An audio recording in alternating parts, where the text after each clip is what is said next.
Om Namo Bhagavate Vasudevaya. Om Namo Bhagavate Vasudevaya.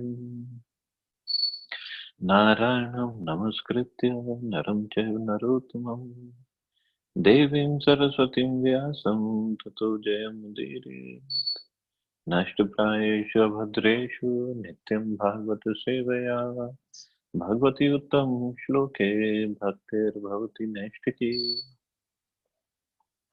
So continuing with our discussion on Srimad Bhagavad Gita, chapter 10, the opulence of the Absolute. Text number 30 onwards. So Krishna is further explaining his opulences, his vibhutis, his potencies. Prahladashchasmi daityanam kala kaletamaham mriganam cha mrigendroaham vanateyascha pakshinam. Among the Daitya demons, I am the devoted Prahlad.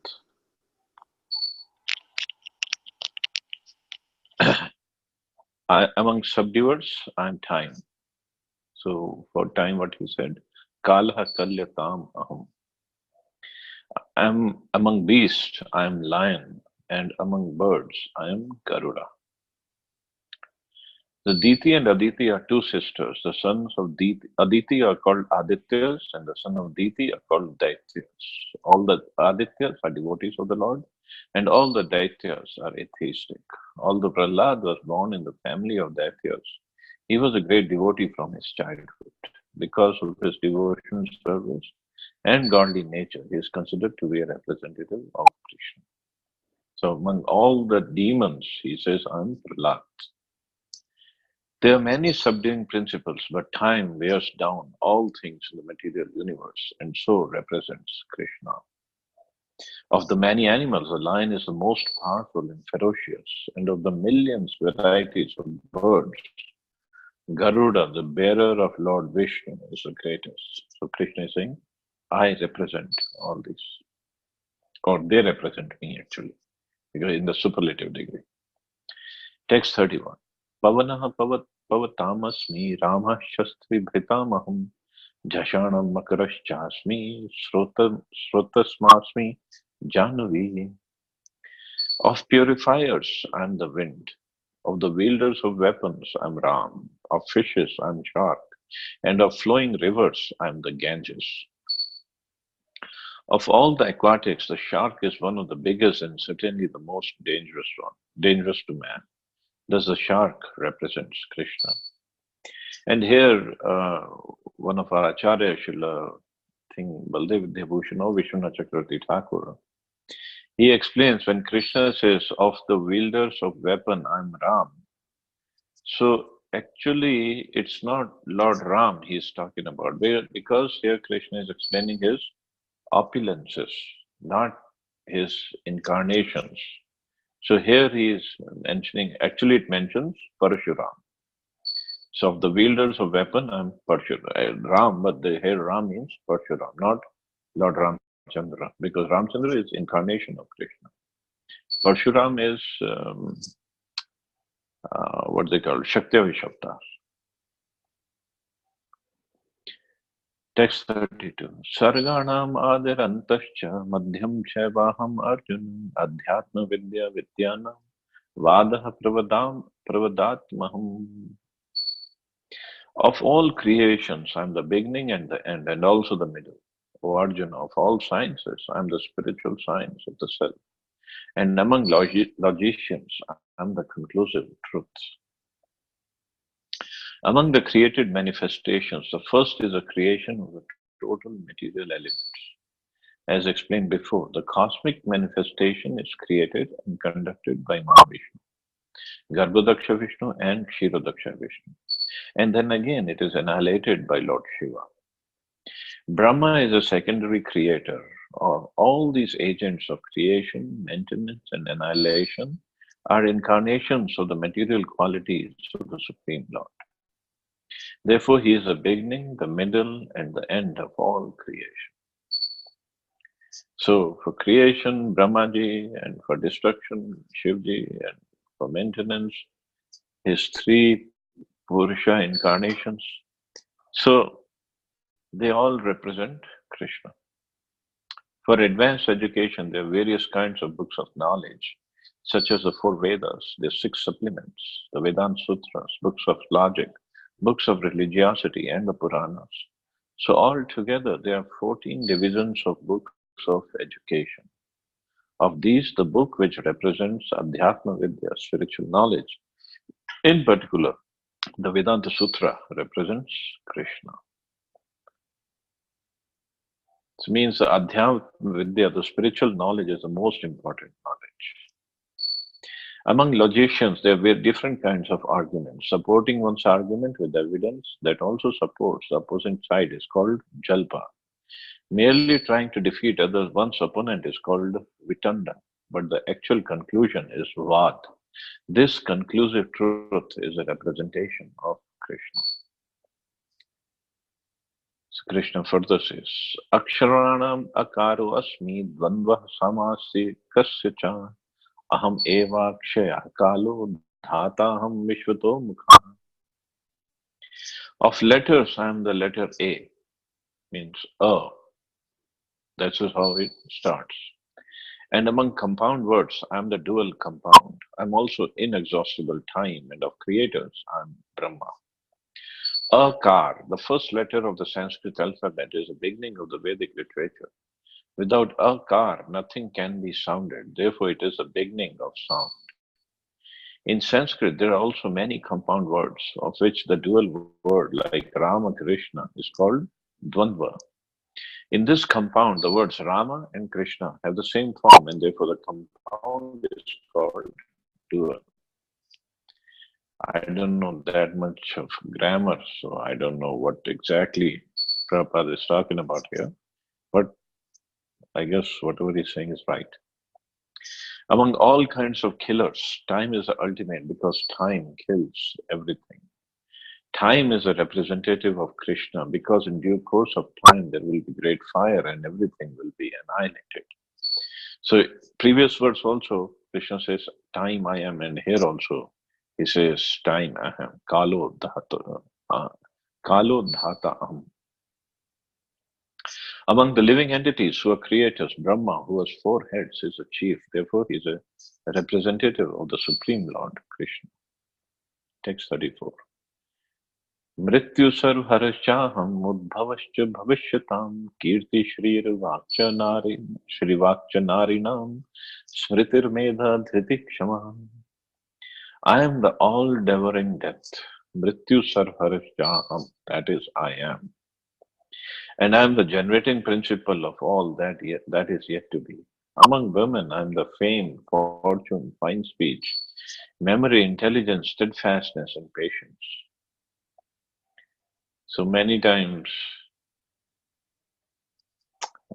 or lots of times, ladies, they say we have to have equal rights as men. But look at all the qualities of ladies that Krishna is counting. 7 opulences: fame, fortune, fine speech, memory, intelligence, steadfastness, and patience. These are wonderful qualities Krishna has given to all the ladies of the world. So why they want to be equal to men? Men don't have all these qualities.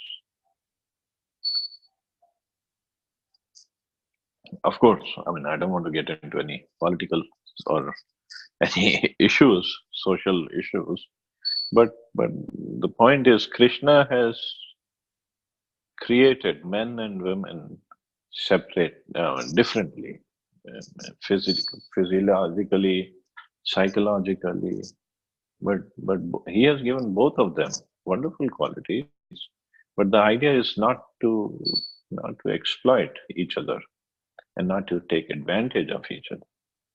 Understanding the beautiful, wonderful qualities Krishna has given to both of them, idea is to respect and serve each other, because it's all again given by Krishna. If we love Krishna, if we respect Krishna, we respect his creation also. But unfortunately, Kali Yuga is the age when everybody is trying to exploit everybody else. That's a problem.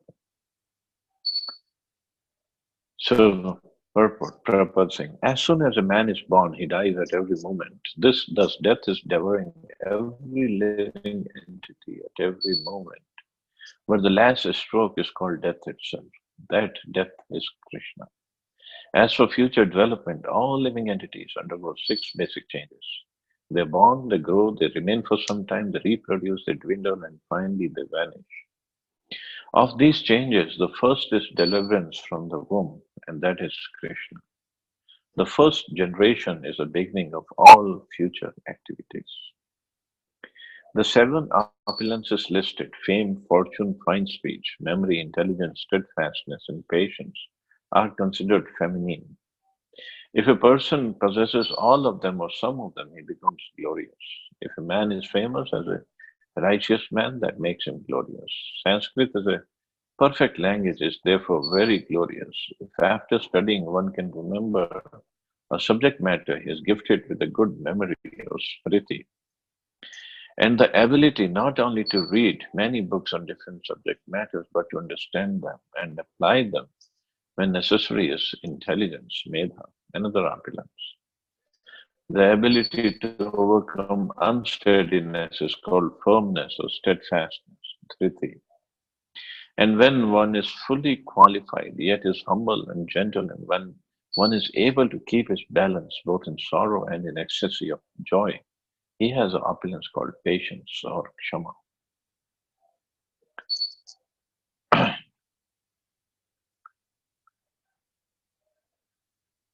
Krishna further says, text 35. Brihatsam tatha samnam gayatri chandasamaham masanam margashirshaham ritunam kusumakaraha. Of the hymns in the Sam Veda, I am the Brihat Sam, and of poetry, I am the Gayatri. Of months, I am Margashirsha, November, December, and of seasons, I am flower bearing spring. It has already been explained by the Lord that amongst all the Vedas, he is the Sam Veda. The Sam Veda is rich with beautiful songs played by the various demigods. One of these songs is Brihat Sam, which is an exquisite melody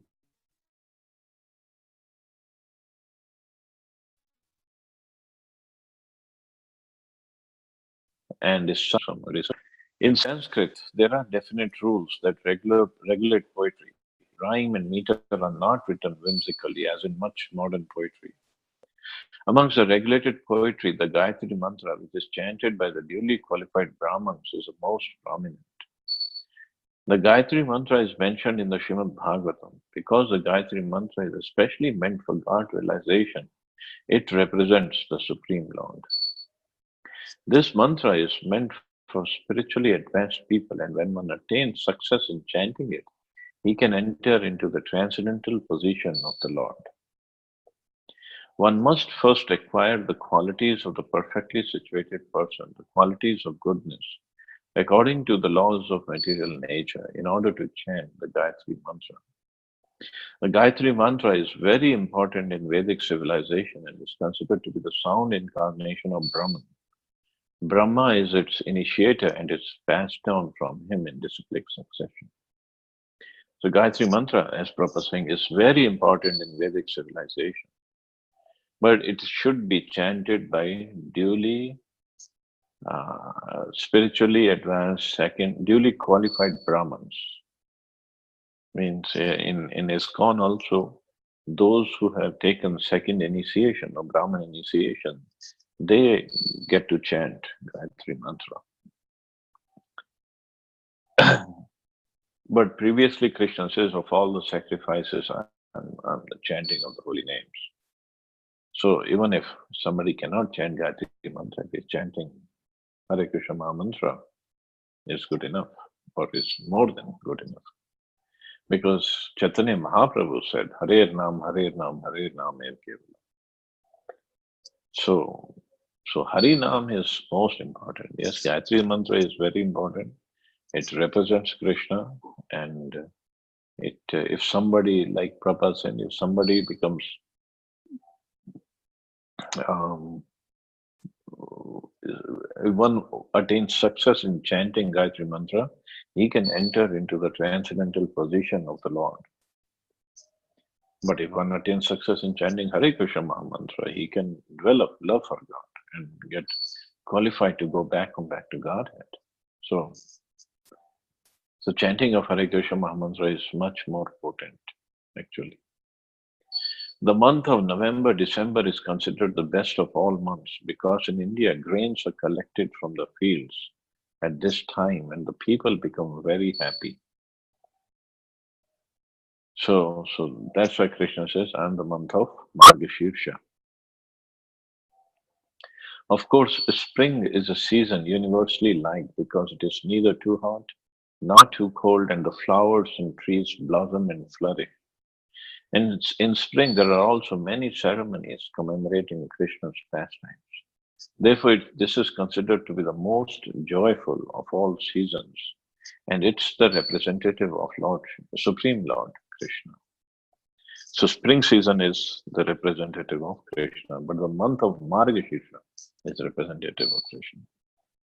So, spring as a season, and spring, it's not too far now. It'll be in India at least. The spring season will be there very soon. And and in spring season, like Prabhupada said, there are many ceremonies commemorating Krishna's pastimes. And one of the most beautiful pastimes of Krishna with his gopis, especially when winter season ends and summer hasn't started, it's the springtime, and people want to get out of the houses because winter time everybody is stuck inside the house. So the festival comes is a festival of Holi. So it's very, very joyfully celebrated in Braj, especially the Latmar Holi in Barsana. Um, I would recommend everybody to get under the leadership of Radha Damodar Prabhu and go to witness this pastime of Latmar Holi in Barsana. It's very joyful, very much. We have enjoyed it so many times throughout all these years. Text 36. Dyutam chalya tamasmi tejas tejasvinamaham jayo asmi vyavsayo asmi sattam sattvatamaham. I'm also the gambling of cheats, and of the splendid I'm the splendor, I'm victory, I'm adventure, and I'm the strength of the strong. There are many kinds of cheaters all over the universe. Of all cheating processes, gambling stands supreme and therefore represents Krishna. So many times people I had met a person, he said Krishna, when he says, I'm among all the sages, I'm Bhrigu. So he was saying that we should worship Bhrigu. And I said, well, Krishna also says, I'm among all the different kinds of cheating, I'm gambling, but that doesn't mean you start gambling because that represents Krishna. It's just in a superlative degree, Krishna said. As a supreme, Krishna can be more deceitful than any mere man. The unfortunate commentator who wants to cheat Krishna and the public by saying that there is something greater than Krishna is cheated by Krishna. And the commentator cannot understand Krishna after any length of time. If Krishna chooses to deceive a person, no one can surpass him in his deceit. His greatness is not simply one-sided, it's all-sided. So even in cheating, Krishna is a supreme. Even in his mercy, Krishna is a supreme. Even in his strength, Krishna is supreme. Means Krishna is supreme in every aspect, every way that we can think of. This is one way to understand God. God is God. He's a supreme in every respect. It's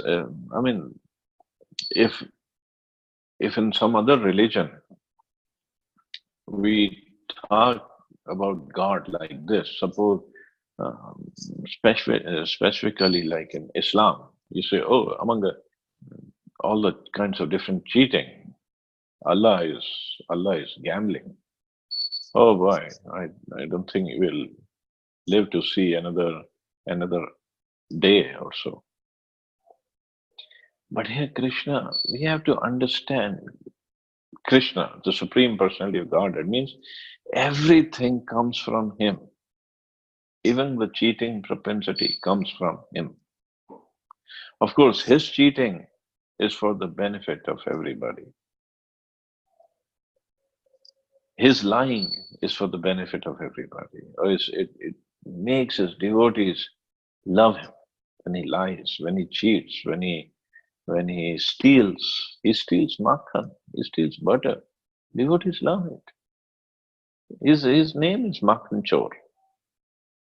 Can we imagine Allah calling Allah as Chor? There'll be riots all over the world. But Krishna, we call him Makhan Chor. He's a thief. But philosophically, we have to understand. It's mentioned in the scriptures. It's not somebody's making it up. So we have to be able to understand Krishna, Krishna's potencies, Krishna's opulences. And this is one of the opulence of Krishna. He's a cheater. He cheats. But he does not cheat just like we cheat. He does not cheat to exploit somebody, to put somebody down. He cheats to, to give us mercy. That's the kind of cheating he does. In the battle of Mahabharat, when Arjun was fighting with Jayadratha, and Arjun had taken a vow, if I don't kill Jayadratha by the sunset, I will commit suicide. And Jayadratha was protected, well protected by all the Kaurav army and all the Kaurav great generals. And Arjuna could not even approach Jayadratha throughout the day. He was fighting with his full might, but he could not approach Jayadratha.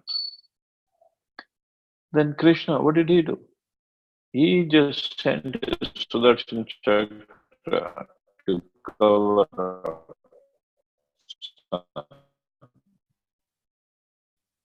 And everybody thought, everybody, and they put down the weapon, they said, okay, they were happy, now Arjuna is going to commit suicide. Jayadratha came out in the open, and then Krishna removed Sudarshan Chakra, and he told Arjuna, okay, here is Jayadratha and here is sun. Sun hasn't set yet, so now you can kill him.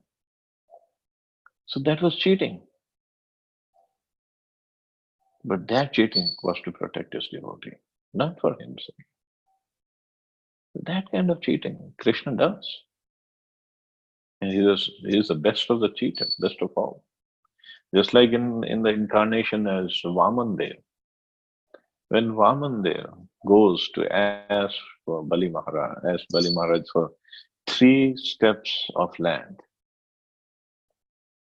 he went as a very small, a dwarf Brahman, a Bona Brahman, asking for 3 steps of land. Nowhere he said, I will expand myself and then measure the 3 steps of land. Nowhere it is said that. But he cheated.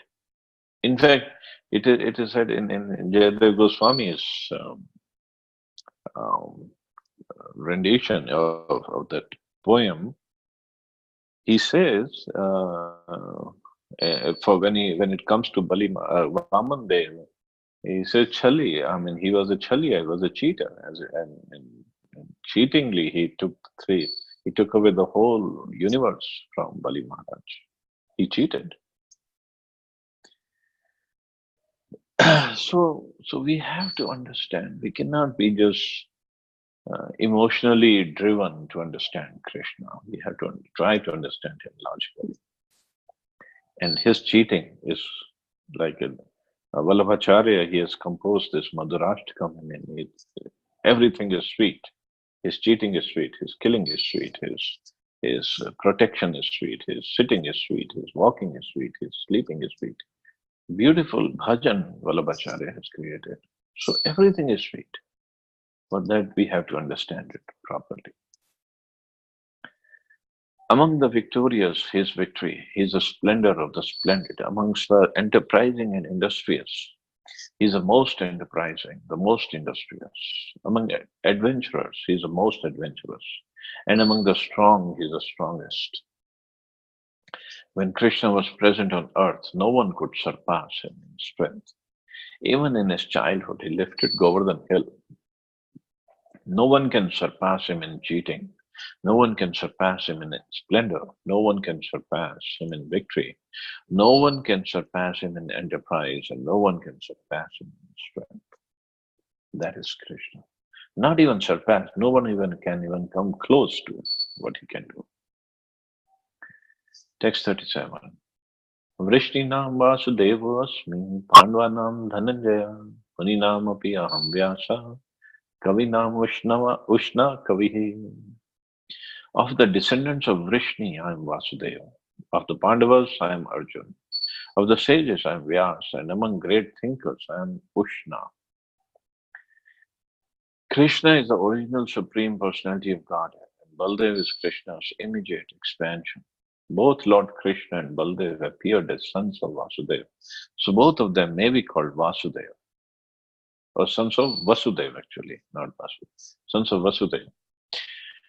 From another point of view, because Krishna never leaves Vrindavan, all the forms of Krishna that appear elsewhere are his expansions. Vasudeva is Krishna's immediate expansion, so Vasudeva is not different from Krishna. So this Vasudeva is who was born in Mathura from Vasudeva. So here Krishna says, "I'm Vasudeva," because obviously he was Vasudeva. But Krishna, here Prabhupada is writing not Vasudeva Krishna, Shyamsundar Krishna is he who appears in Vrindavan and never leaves Vrindavan. So Vasudeva Krishna is also non-different from Krishna. It is to be understood that Vasudeva referred to in this verse of Bhagavad Gita is Baladeva Balram because he is the original source of all incarnations. And thus he is the sole source of Vasudeva. The immediate expansions of Lord are called Swansha, and there are also expansions called Vibhinansha. So these are all just technical points Krishna is saying, and Prabhupada is mentioning in the purport that here Vasudeva means Balramji, not Krishna himself. Amongst the sons of Pandu, Arjuna is famous as Dhananjaya. He is the best of men and therefore represents Krishna. Among the Munis, or learned men conversant in Vedic knowledge, Vyas is the greatest because he explained Vedic knowledge in many different ways for the understanding of the common mass of people in this age of Kali. And Vyas is also known as an incarnation of Krishna. Therefore, Vyas also represents Krishna. Kavis are those who are capable of thinking thoroughly on any subject matter. Among the Kavis, Ushna or Shukracharya. So previously we saw how Krishna said, "I'm Brihaspati, I'm the priest of the demigods, Brihaspati." And now he's saying, "I'm also Shukracharya." Although they both are brothers, Shukracharya and Brihaspati. And Shukracharya is a guru of all the Daityas, and Brihaspati is guru of all the demigods. Among the Kavi, Ushna, Shukracharya was a spiritual master of the demons. He was an extremely intelligent and far-seeing politician. The Shukracharya is another representative of the opulence of Krishna. Text 38. Dando damaya tamasmi netirasmi jigishitam maunam chaivasmi guyanam jnanam jnanvatam aham. Among all means of suppressing lawlessness, I am punishment. And of those who seek victory, I am morality. Of secret things, I am silence. And of the wise, I am the wisdom. There are many suppressing agents, of which the most important are those that cut down miscreants. When miscreants are punished, the agency of chastisement represents Krishna.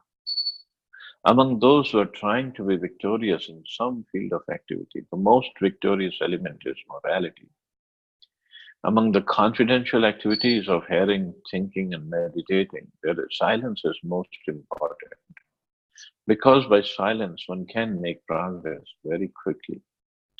The wise man is he who can discriminate between spirit and matter, between God's superior and inferior natures.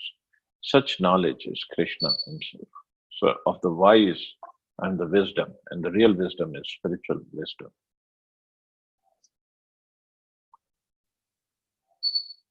Text 39. Yat chapi sarvabhutanam bijam tadaham arjuna na tadastri vina yatsyam maya bhutam characharam.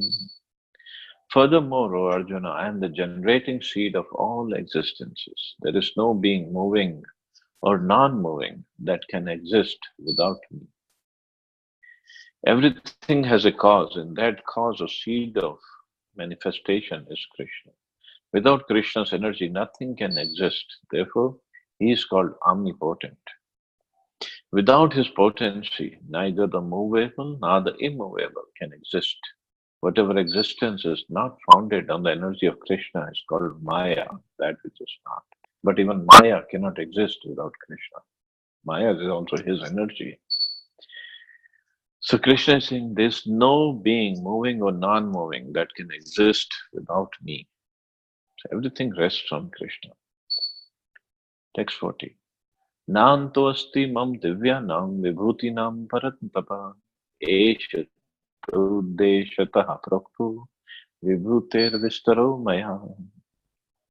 O mighty conqueror of enemies, there is no end to my divine manifestations. What I have spoken to you is but a mere indication of my infinite opulences.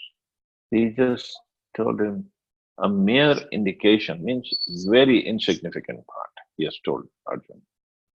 As stated in the Vedic literature, although the opulences and energies of the Supreme are understood in various ways, there is no limit to such opulences.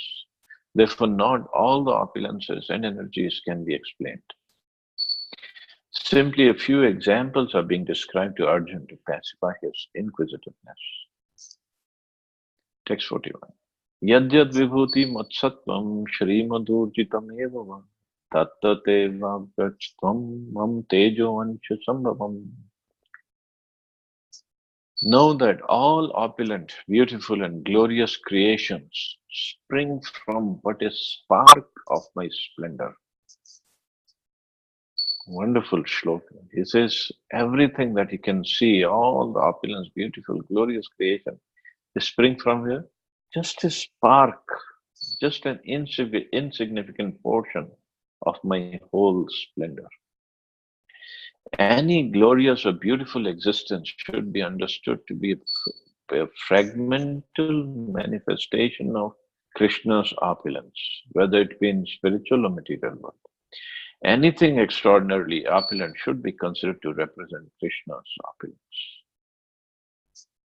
Just imagine if we get, here Krishna is whatever he is explaining, he says it's a spark of my splendor. And if we get like 1 millionth portion of that spark of Krishna's whole opulence, we think we are somebody very important. We have achieved the whole thing. This is the goal of life. This is the end of life. I have become God. People start thinking like that. And Krishna, look at him. Who is he? And we get just a minute quantity of that opulence that Krishna has. And we think we are somebody very big. We are nothing. Just like right now, if you look at the richest person on earth, which is Amazon's CEO, Mr. Bezos, he's worth, okay, before divorce, he's worth like $140 billion. And if he thinks, oh, he's very important, he's great, yes. I mean, he's the richest person on earth, he's very great, no doubt. But in comparison to even demigods, he has nothing. So what do you speak of Krishna? So this is our misconception. That's a problem.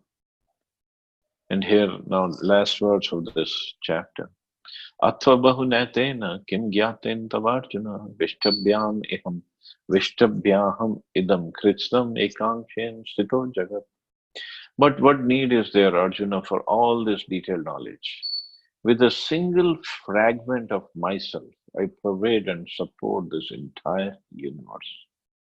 With a single fragment, I mean, fragment, we can understand how insignificant that portion must be. And he says, I support this entire universe. Entire universe.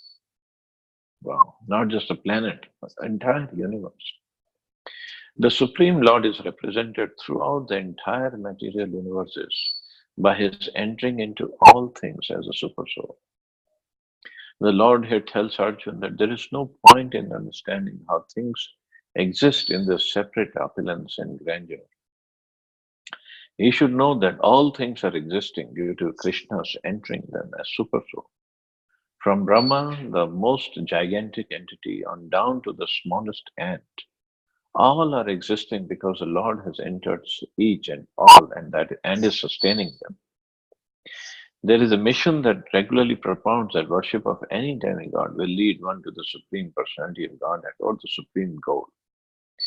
But worship of demigods is thoroughly discouraged herein because even the greatest demigod like Brahma and Shiva represent only part of the opulence of the Supreme Lord. He is the origin and everyone born, and no one is origin of everyone born, and no one is greater than him. He is asamordhva, which means that no one is superior to him and no one is equal to him. In the Padma Puran, it is said that one who considers the Supreme Lord Krishna in the same category with demigods, be they even Brahma or Shiva, becomes at once an atheist. If, however, one thoroughly studies the different descriptions of the opulences and expansions of Krishna's energy, then one can understand without doubt the position of Lord Shri Krishna and can fix his mind in the worship of Krishna without deviation. The Lord is all pervading by the expansion of his partial representations, the super soul, who enters into everything that is. Pure devotees therefore concentrate their minds in Krishna consciousness in full devotional service. Therefore, they are always situated in the transcendental position. Devotional service and worship of Krishna are very clearly indicated in this chapter. That is a way of pure devotional service. How can how one can attain the highest devotional perfection of association with the Supreme Personality of Godhead has been thoroughly explained in this chapter. Srila Baladev Vidyabhushan, a great acharya in disciplic succession from Krishna, concludes his commentary on this chapter by saying, from Lord Krishna's potent energy, even the powerful sun gets its power. And by Krishna's partial expansion, the whole world is maintained, means partial expansion as Paramatma. Therefore, Lord Shri Krishna is worshipped. So here ends the chapter 10 of Bhagavad Gita. Next weekend we can start the next chapter. Anybody have any questions or comments? Prabhuji, Hare Krishna.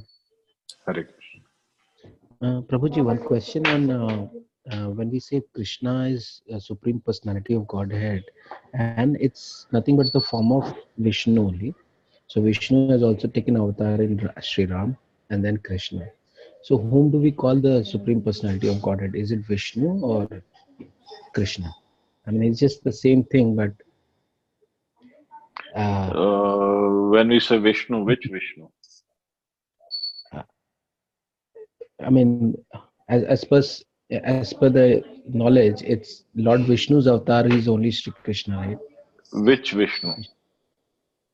That I'm not aware of. I Well, just know one Vishnu. we are reading, right?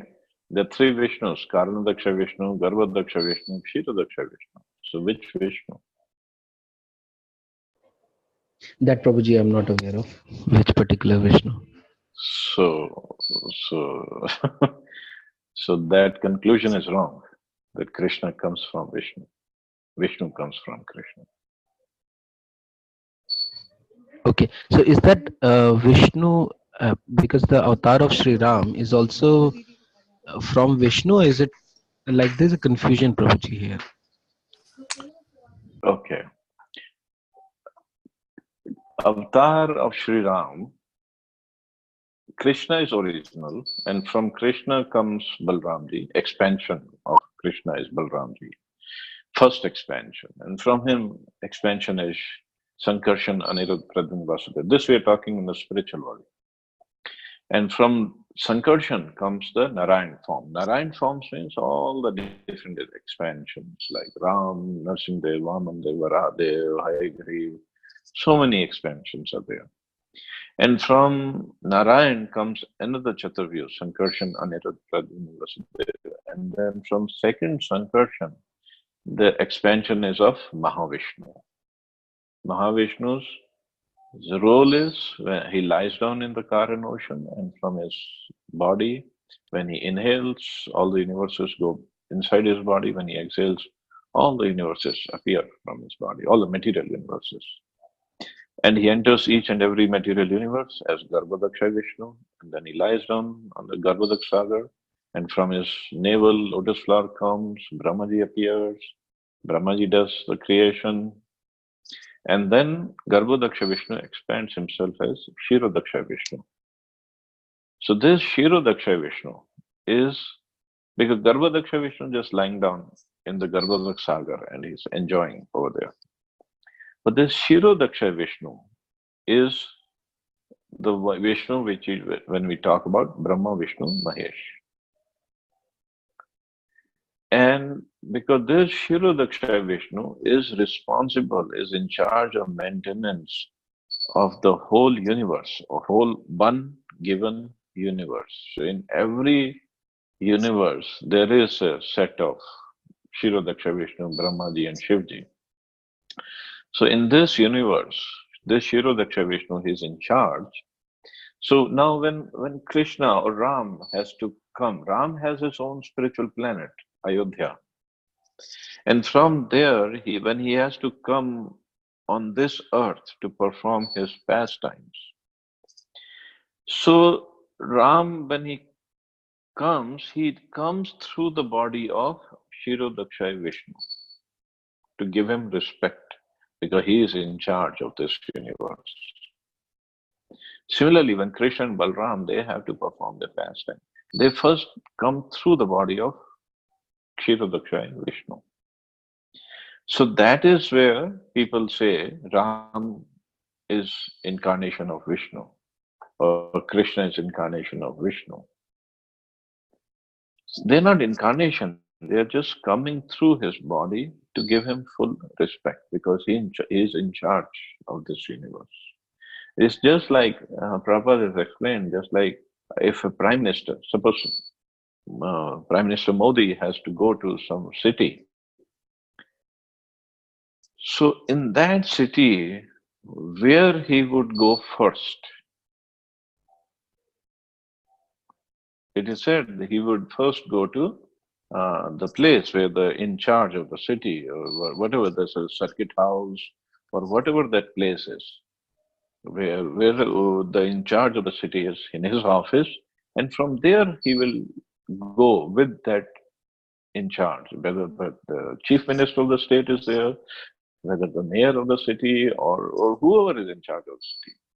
He would not just go to any city and make his own arrangements, make his own plans, because this would be disrespectful to the person who is in charge.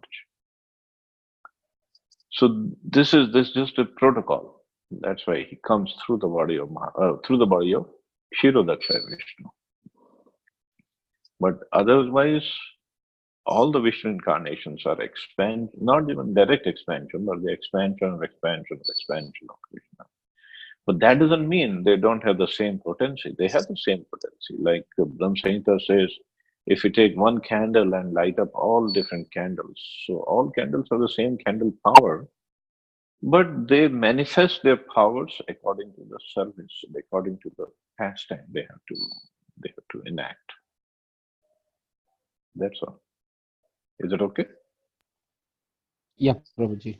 Yes. Thank you so much. Okay, Prabhu. Any other question, comment?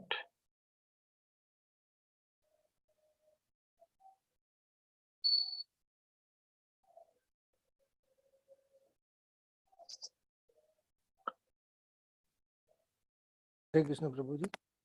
Hare Krishna, Prabhu. How are you? Good Prabhuji. Thank you.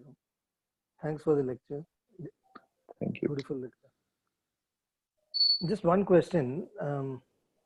This when you talk about the Hare Krishna Mahamantra and the Gayatri Mantra, Gayatri Mantra, as we all know, it comes from the Rig Veda, and it's a mantra devoted to Lord Surya, the Savitri, Savitu, when you say. So it's part of the Vedas, in the Rig Vedas, whereas this is Hare Krishna Mahamantra.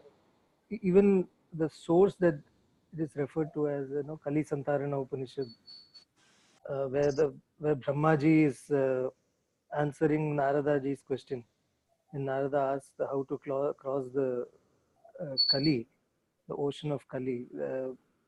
Brahma says that the name will help you cross the Kali.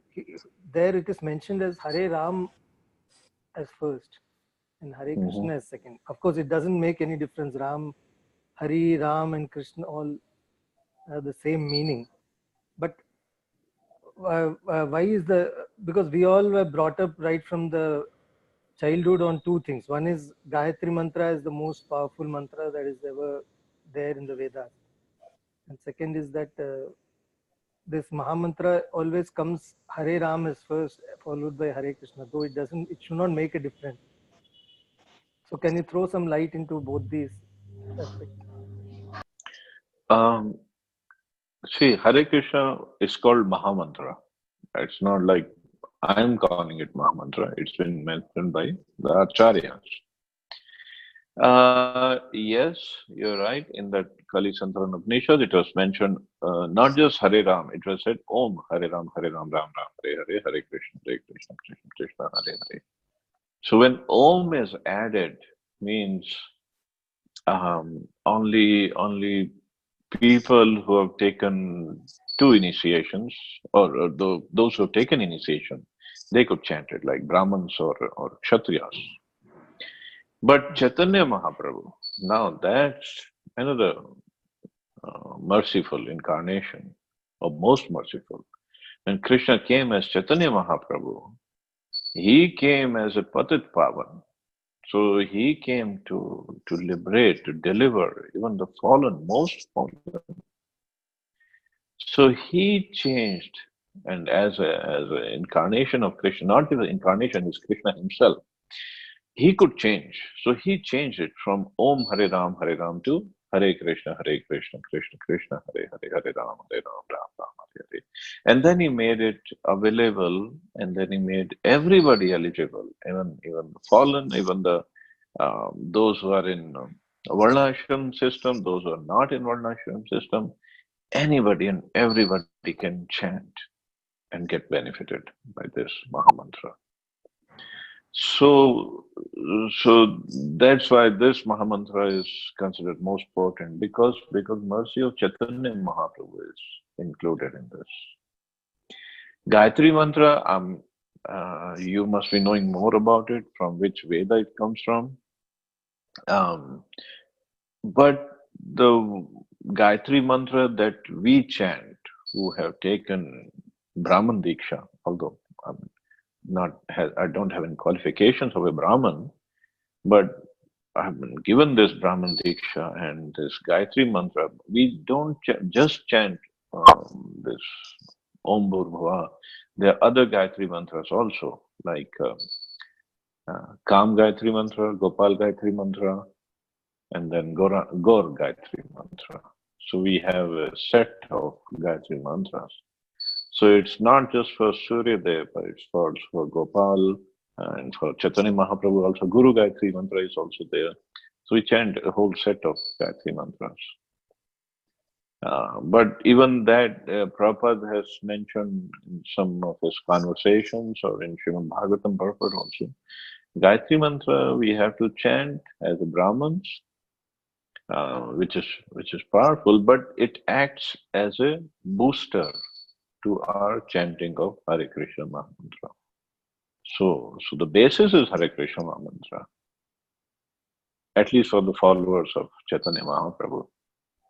And rest everything is helpful, no doubt. But the main thing is Hare Krishna Mahamantra. Is that okay? Yeah, thanks, Prabhuji. Thank you.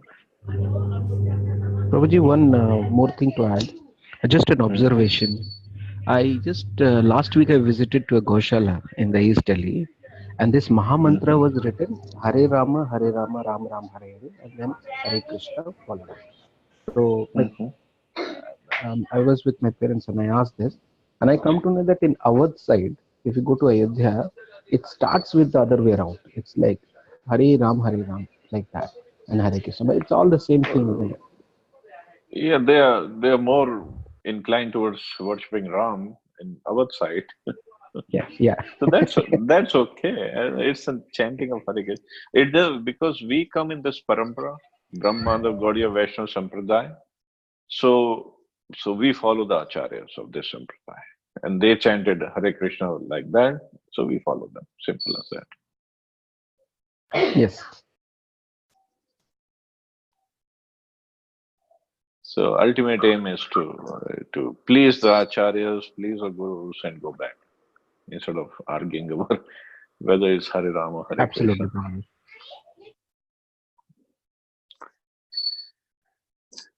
Okay. So any other question or comment?